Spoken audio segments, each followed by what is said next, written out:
দেখো না গাইস, আমার ঈদের ব্লগটা দেখো না গাইস। আমি বাসায় কত কাজ করি দেখো না গাইস। ঈদের জন্য আমার আব্বু বাজার করেছে, গরুর মাংস এনেছে, আবার মুরগির মাংস এনেছে, আমার বোন ম্যারিনেট করে রেখেছে।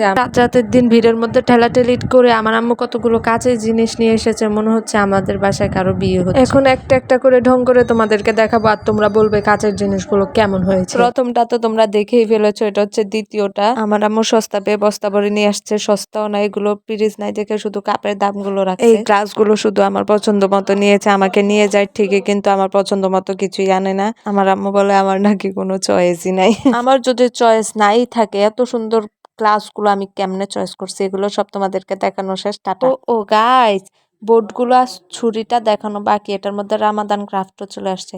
এখন আমার গাদা বোনকে বলবো ক্রস ফায়ার করতে, পারেও না ওইটা করতে, একটা বলদ। এই জগটাও আমি চয়েস করে এনেছি, কত সুন্দর। তারপর আমার আম্মু সেমাই খাই থেকে অনেকগুলো সেমাই নিয়ে আসছি, আর আমরা খাবো ফুচকা ডিস্কো ডিস্কো। মানুষ সেমাই দিয়ে ঈদ শুরু করে, আর আমরা চপস্টিক একটা ফালতু নুডলস দিয়ে ঈদ শুরু করব। এটা এত মজা করে রান্না করছি, তারপরে এত বেশি মজা হয় না। এর মধ্যে ঝাল বেশি হতে আমি এক টাঙ্কি পানি খেয়ে আর নড়তে চড়তে পারতেছিলাম না। এখন আমি একটু রেডি হয়ে নিব, এটা প্রথম ড্রেস, আর এটা আমার সেকেন্ড ড্রেস।